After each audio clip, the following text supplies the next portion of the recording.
बिस्मिल्लाहिर्रहमानिर्रहीम। अस्सलाम वालेकुम स्टूडेंट्स। जैसा कि नाइन्थ क्लास के लिए हमारा यूनिट नंबर 8 प्रीवियस वीक में स्टार्ट हो चुका है, थर्मल प्रॉपर्टी ऑफ मैटर। तो उसके चंद टॉपिक हमने कवर किए थे। इस वीक में हम जो टॉपिक कवर करेंगे उनका पेज नंबर 176 पे है, हीट कैपेसिटी। फिर उसके बाद हम करेंगे चेंज ऑफ स्टेट, और उसके बाद है latent heat of fusion, latent heat of vaporisation और एवेपोरेशन। ठीक है, ये हमारे 4-5 छोटे छोटे शॉर्ट क्वेश्चंस हैं। इनमें इनकी डेफिनेशंस दी हुई हैं, उनके फार्मूलाज हैं, उनकी वैल्यूज़ हैं, तो वो हम पढ़ेंगे। ये शॉर्ट क्वेश्चंस, इनकी डेफिनेशन, जैसा कि हीट कैपेसिटी की ये आप एक पिंक बॉक्स में देख रहे हैं, इसकी डेफिनेशन है, साथ ही इसका फार्मूला है, उसका यूनिट है और उसकी वैल्यू है। तो स्टार्ट करते हैं। हीट कैपेसिटी क्या है? How much heat a body can absorb depends on the many factor। कोई बॉडी कितनी हीट एब्जॉर्ब कर सकती है वो कुछ फैक्टर्स पर डिपेंड करती है। Here we define a quantity called heat capacity of a body. अब यहाँ हम एक जो टर्म को डिफ़ाइन करने जा रहे हैं वो है हीट कैपेसिटी। तो heat capacity of a body is the quantity of thermal energy absorb by it for 1 K increase in its temperature. तो किसी भी बॉडी की हीट कैपेसिटी, उसके अंदर हीट को एब्ज़ॉर्ब करने की सलाहियत जो है वो क्या होती है कि वो हीट एनर्जी है या थर्मल एनर्जी है जो कि वो एब्ज़ॉर्ब कर सकता है अपने बॉडी का 1 केल्विन टेम्परेचर जो है, ये टेम्परेचर का यूनिट है केल्विन। तो अपना 1 केल्विन जो है टेम्परेचर इंक्रीज़ करने में जितनी हीट एब्ज़ॉर्ब करेगा वो उसकी हीट कैपेसिटी है। यानी किसी भी बॉडी को हम जब हीट प्रोवाइड करते हैं, बर्नर के ऊपर रखते हैं, तो वो अगर अपना टेम्परेचर 1 केल्विन राइज़ कर लेता है, मिसाल के तौर पर उसका अगर टेम्परेचर 275 था केल्विन, तो उसका टेम्परेचर अगर 276 हो जाता है, 1 केल्विन टेम्परेचर राइज़ करता है, तो जितनी हीट एब्ज़ॉर्ब की है उसने ये टेम्परेचर को राइज़ करने में, ये उसकी हीट कैपेसिटी है। तो वो फाइंड कैसे करेंगे हम, उसका यहाँ पर हमें फार्मूला दिया हुआ है। दस if the temperature of the body increase through delta T, उसका जो चेंज इन टेम्परेचर आया है वो हमारे पास डेल्टा टी के तौर पर है। ऑन एडिंग डेल क्यू, जो उसमें हमने हीट ऐड की है, amount of heat, then its heat capacity will be, तो उसकी हीट कैपेसिटी जो होगी वो delta Q over delta T होगी।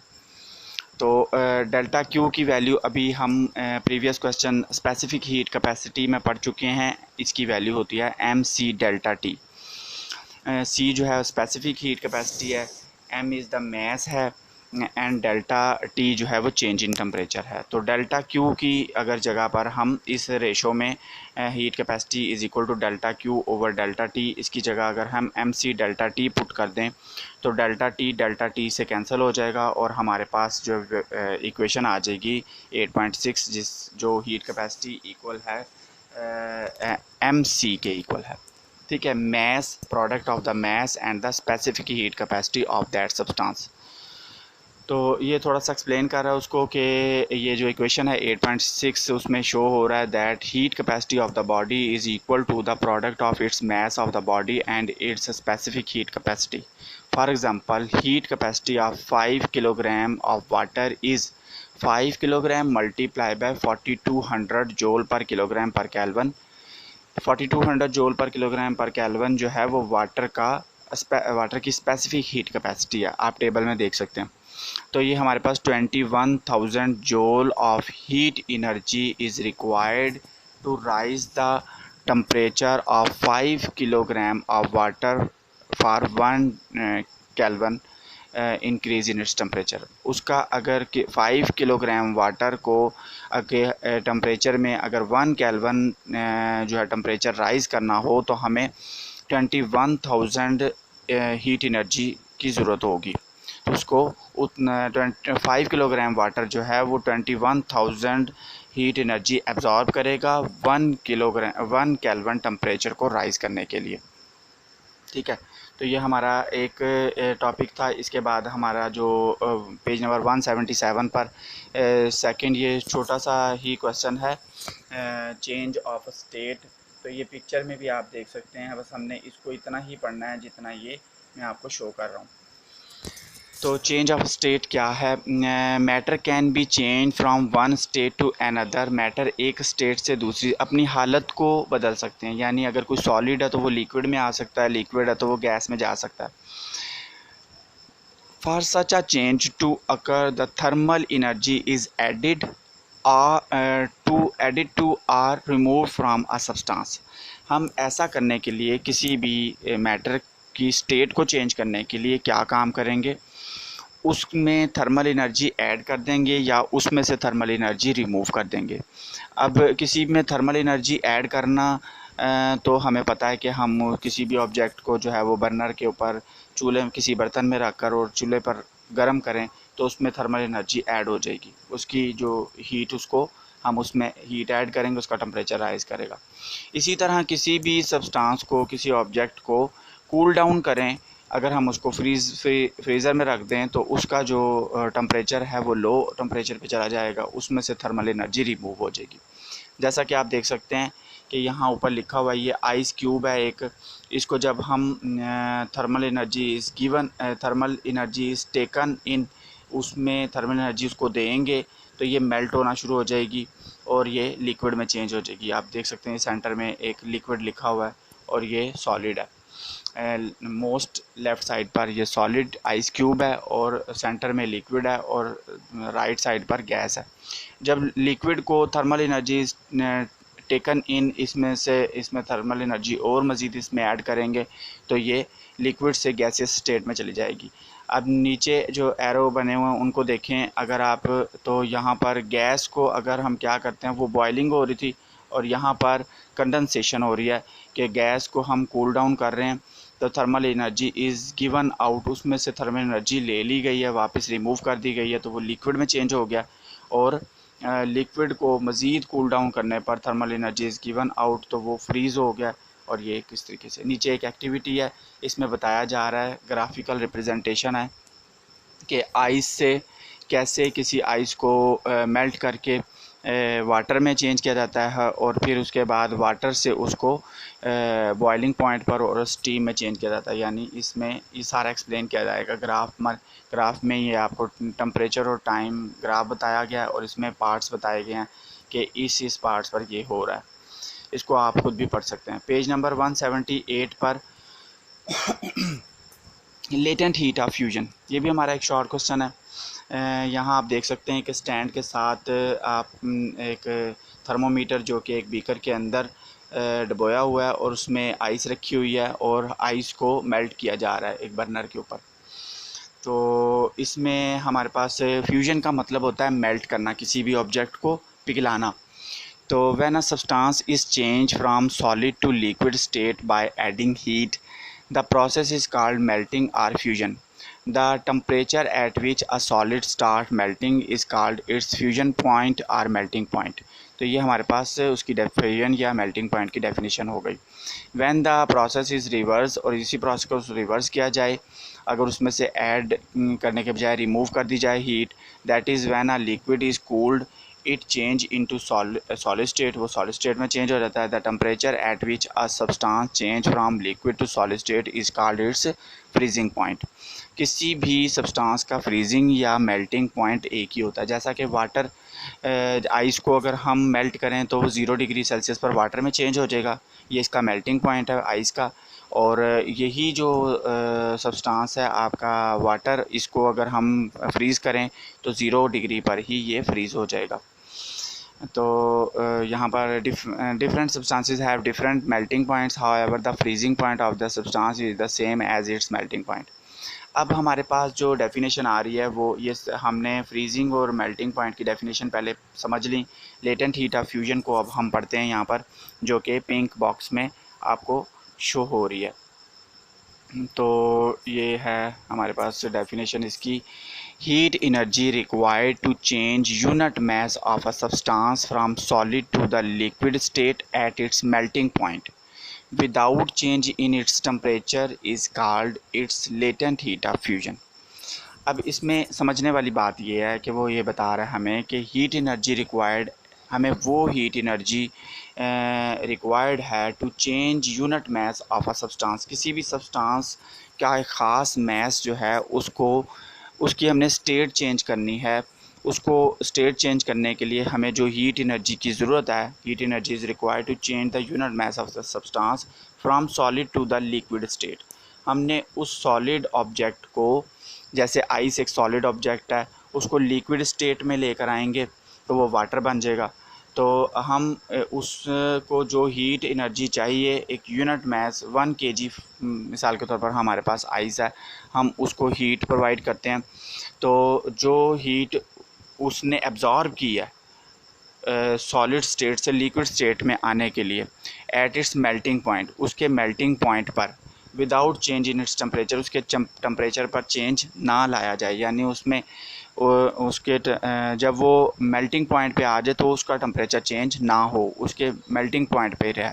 तो फ्रीजिंग से लेकर मेल्टिंग पॉइंट तक का जो टेम्परेचर है उसमें तो ज़ाहिर बात है हम हीट ऐड करेंगे तो टेम्परेचर चेंज होगा।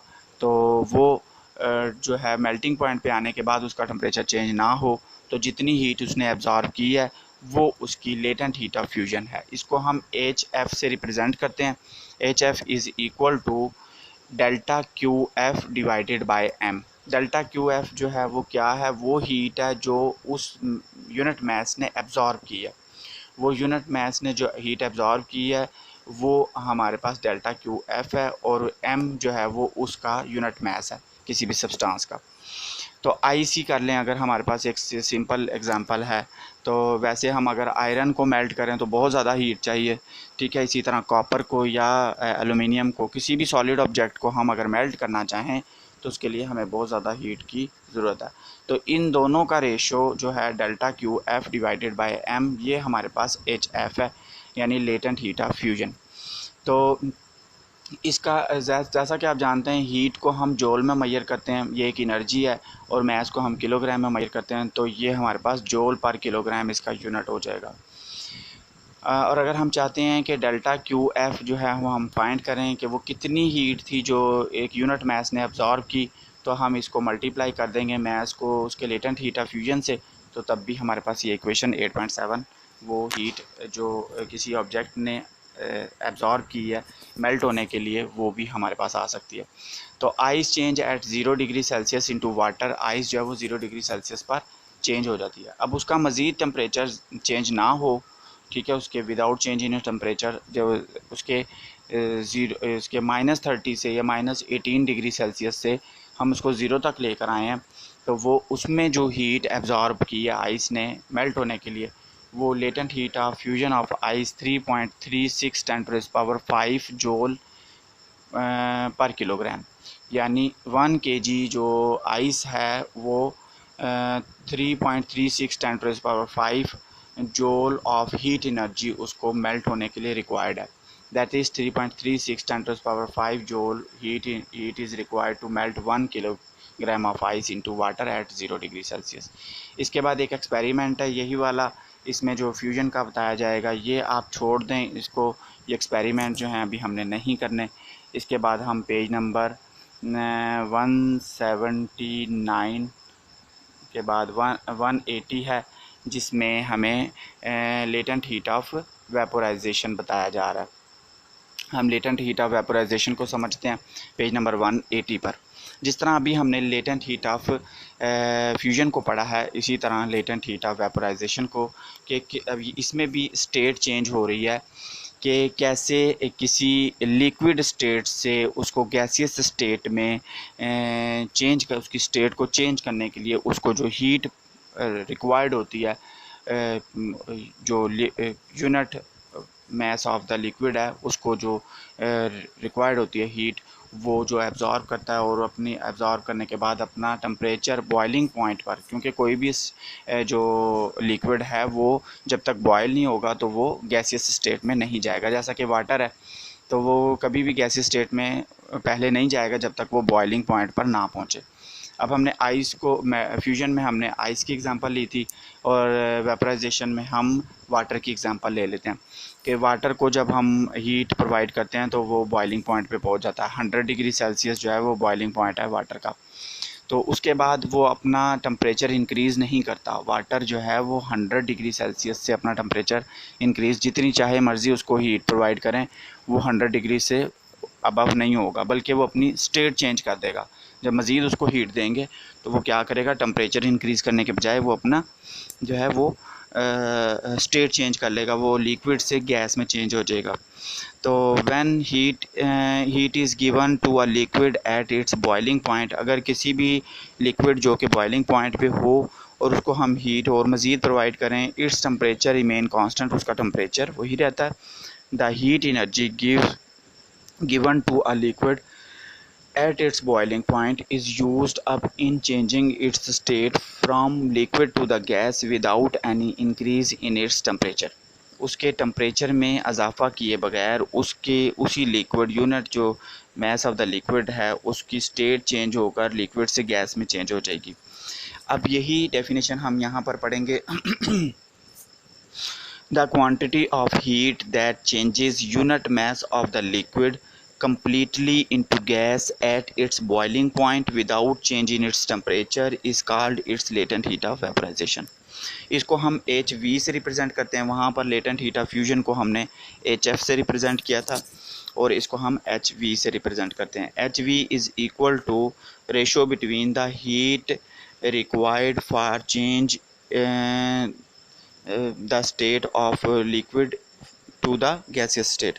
डेल्टा क्यू वी ये वेपराइजेशन की जो है वो हीट है जो चेंज की है उसने स्टेट को, डिवाइडेड बाय एम। इसी तरह इसका यूनिट भी जूल पर किलोग्राम है। और व्हेन इसमें एग्जांपल जो है वो वाटर की है। When water is heated it boils at 100 degree Celsius under standard pressure, its temperature remain 100 degree Celsius until it until it is changed completely into steam। Its latent heat of vaporization is 2.26 10 to the power 6 joule per kilogram। That is 1 kilogram of water required 2.26 10 to the power 6 joule of heat energy to change it completely into gas या steam at its boiling point। तो ये इसकी value है। और कुछ नीचे जो हैं वो सब्सटेंसेस के ये इस टेबल में आपको aluminium, copper, gold, helium, lead, mercury, nitrogen, oxygen, water, इनके मेल्टिंग पॉइंट्स, बॉइलिंग पॉइंट्स और जो हैं वो लेटेंट हीट ऑफ फ्यूजन जो कि किलो जूल पर किलोग्राम, जो कि इसका बिगर यूनिट है। किलो हमने प्रीफिक्स के तौर पर पहले लगा दिया, तो और वरना किलो ना लगाते तो 39,000 हो जाता ये हमारे पास, ठीक है। और ये जो है वो 10,500 kilo joule per kilogram heat of vaporization है। एलुमिनियम का, कॉपर, गोल्ड, इस तरीके से हमारे पास मेल्टिंग और बॉइलिंग और ये सारे ये MCQs में आप लोगों से पूछे जा सकते हैं, ठीक है। अच्छा, इसके बाद ये एक और एक्सपेरिमेंट है, ये भी वेपोराइजेशन का ही है, ये भी आप छोड़ सकते हैं, स्किप कर दें, ये पेपर में नहीं आता। और ये एक्सपेरिमेंट है, एक्सपेरिमेंट्स में भी नहीं आता, ठीक है। तो इसके बाद जो हमारा एक बड़ा ही इम्पोर्टेंट और लॉन्ग क्वेश्चन भी है, इसमें मैं आपको सिर्फ शॉर्ट क्वेश्चन करवा रहा हूँ। यहाँ आप देख सकते हैं, vaporisation is escaping out of the fast moving water molecules from the surface of the liquid without heating. किसी भी लिक्विड को, वाटर को कह लें या लिक्विड को, जो कि एक रूम टेम्परेचर पर या नॉर्मल टेम्परेचर पर अपना एवेपोरेशन प्रोसेस कर रहा है। ये एक नेचुरल प्रोसेस है एवेपोरेशन का, जो किसी भी टेम्परेचर पर टेक प्लेस हो सकता है। Take some water in a dish, the water in the dish will disappear after some time. It is because the molecules of the water are in constant motion and possesses kinetic energy। किसी भी आपने kinetic molecular model of matter जो है वो हमने 7 chapter के start में पढ़ा था। कोई भी हमारे पास लिक्विड, गैस या सॉलिड है, उसके मॉलिक्यूल्स जो हैं वो कंटिन्यूस मोशन में होते हैं। वो मूव करते रहते हैं उसके पार्टिकल्स। तो लिक्विड में जो पार्टिकल्स हैं वो सरफेस के ऊपर से स्केप आउट होते रहते हैं, ठीक है। जैसा कि पेट्रोल है, अगर हम उसको खुला रख देते हैं वो थोड़ी देर बाद जो है वो पेट्रोल गायब हो जाएगा, हमारा उड़ जाएगा। उसके जो मूविंग मालिक्यूल्स हैं उसकी काइनेटिक एनर्जी बहुत ज़्यादा फास्ट होती है। इसी तरह स्प्रिट है वो भी, और बहुत से इस तरह के लिक्विड सब्सटेंसेस हैं जो बहुत तेज़ी से एवेपोरेशन करते हैं। तो ये क्या हो रहा है, fast moving molecule escape out from the surface of the water and goes into the atmosphere, वो एटमॉस्फेयर में शामिल हो जाते हैं। This is called the evaporation, और इसी प्रोसेस को हम एवेपोरेशन कहते हैं। तो इसकी definition, evaporation is the changing of a liquid into vapours, जिसे हम गैसियस स्टेट कहते हैं, from the surface of the liquid without heating it. इसकी सबसे बड़ी बात यह है कि इसको हीट अप नहीं करना पड़ रहा। हमने यहाँ देखा होगा कि पीछे अपने एक क्वेश्चन पढ़ा है, latent heat of vaporisation. Vaporisation में एक unit mess of the liquid को उसके बॉइलिंग पॉइंट पर हीट अप करने पर, हीट ऐड करने पर वो गैसियस स्टेट में चेंज होता है, ठीक है। जबकि यहाँ पर जो ये एवेपोरेशन है ये विदाउट हीटिंग इट जो है वो उसको एवेपोरेट हो रहा है। तो इसके जो फैक्टर्स हैं वो 4 फैक्टर्स हैं, यहाँ आप ये पैराग्राफ पढ़ सकते हैं, इसमें सारा यही बताया गया। तो evaporation depends on the many factors. evaporation take place at all temperature from the surface of the liquid.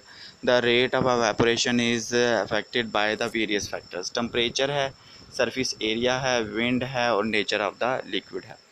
तो ये हमारा एक लॉन्ग क्वेश्चन है, ये आप लोगों ने 9th में केमिस्ट्री में भी पढ़ा हुआ है।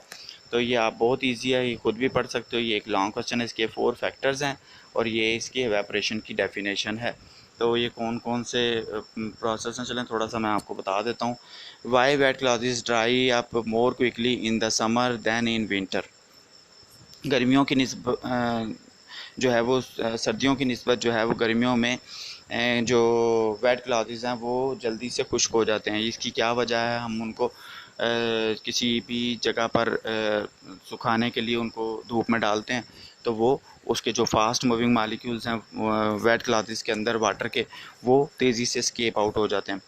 At high temperature, more molecules of the liquid are moving with high velocity, thus more molecules escape from its surface. Thus evaporation is faster at high temperature than at low temperature. अगर हम कमरे में किसी छाँव वाली जगह पर अगर कपड़े फैलाते हैं तो इतनी तेज़ी से खुश्क नहीं होंगे, जबकि धूप में किसी हाई टेम्परेचर पर ज़्यादा। सरफेस एरिया, जितना ज़्यादा सरफेस एरिया ज़्यादा होगा उसको सरफेस ज़्यादा होगी और सरफेस से मालिक्यूल्स ज़्यादा स्केप आउट हो सकते हैं, इसलिए सरफेस एरिया जो है वो उसका फैक्टर है। और विंड जो है वो wind blowing over the surface of the liquid sweeps away the liquid molecules that have just escape out. जो अभी स्केप आउट होने ही वाले होते हैं उस पर से हवा चलती है थोड़ी सी, उसको हवा उन निकलने वाले मालिक्यूल्स को अपने साथ ही लेकर चली जाती है। नेचर ऑफ़ द लिक्विड जो नेचर पर भी डिपेंड करता है, जैसा कि मैंने आपको बताया पेट्रोल है या स्प्रिट है या इस तरह की कोई चीज़ें हैं, वो अगर हम अपने हाथ पे रखते हैं तो वो जल्दी से एवेपोरेट होते हैं बनिस्बत वाटर के, पानी के, या जो ऑयल है या जिस तरह का घी है ये भी लिक्विड में होता है, तो शहद ये भी लिक्विड में होता है। इस तरह वो इतनी जल्दी एवेपोरेट नहीं होते जितनी जल्दी वाटर और स्प्रिट या पेट्रोल होता है। Does the spirit and the water evaporate at the same rate, तो वो क्या एक रेट पर हो सकते हैं। Liquid differ in the rate at which they evaporate. Spread a few drops of ether और स्प्रिट ऑन योर पाम, अगर आप अपने हथेली के ऊपर कुछ ड्रॉप्स हैं वो फैलाते हैं, यू फील कूल। अच्छा एक और चीज़ है नेचर ऑफ द लिक्विड, बहुत सी जो ऐसा होता है कि एवेपोरेशन के टाइम कुछ सब्सटेंसेस है या कुछ लिक्विड्स ऐसे होते हैं जो कूलिंग प्रोसेस करते हैं, ठीक है। तो वो क्या होता है कि कुछ में एक तो हमने ये एवेपोरेशन के फैक्टर पढ़े हैं ना, एक तो ये है और दूसरी चीज़ है कि एवेपोरेशन जो है वो कूलिंग प्रोसेस भी करता है। तो इसके लिए मैं आपको थोड़ा सा इधर से बता दूं कि evaporation causes cooling. As evaporation take place, fast moving molecules escape out from the surface of the liquid. Molecules that have lower kinetic energy are left behind. This lowers the average kinetic energy of the liquid molecules and the temperature of the liquid. Since the temperature of the substance depend on the average kinetic energy of its molecule, therefore the temperature of the liquid decreases. तो ये वजह है कि जो evaporation के time जो कुछ molecule जो जिनकी हाई काइनेटिक एनर्जी होती है वो स्केप हो जाते हैं, बाकी जो पीछे रह जाते हैं उनकी जो काइनेटिक एनर्जी होती है वो लो होती है, और टोटल जो एनर्जी है वो उनकी काइनेटिक और पोटेंशियल एनर्जी के ऊपर डिपेंड करती है, जो कि उसकी इंटरनल एनर्जी होती है।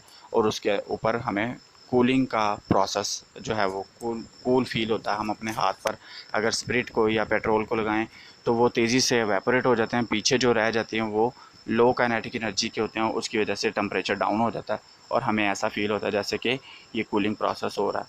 अब जो हमारा वीक 3 के लिए लेक्चर होगा वो 2 लॉन्ग क्वेश्चन है, एक थर्मल एक्सपेंशन में लीनियर थर्मल एक्सपेंशन है और वॉल्यूम थर्मल एक्सपेंशन है, वो हम इसका करेंगे थर्ड लेक्चर वीक 12 के लिए। उसके बाद हमारे न्यूमेरिकल्स हैं, ये एक 1 वीक हमें लग जाएगा इस चैप्टर को ख़त्म करने के लिए। तो मैं उम्मीद करता हूँ कि ये टॉपिक जो 4-5 मैंने शॉर्ट क्वेश्चंस आपको पढ़ाए हैं ये आपको समझ भी आ गए होंगे और आप इनको प्रिपेयर भी करेंगे। तो इन जो छुट्टियां हैं इनको ज़ाया ना करें, इनमें अपने नोट्स भी बना लें, इन लेक्चर्स को सुनें और इनको अच्छे तरीके से प्रिपेयर भी करें। Thank you. अल्लाह हाफिज़।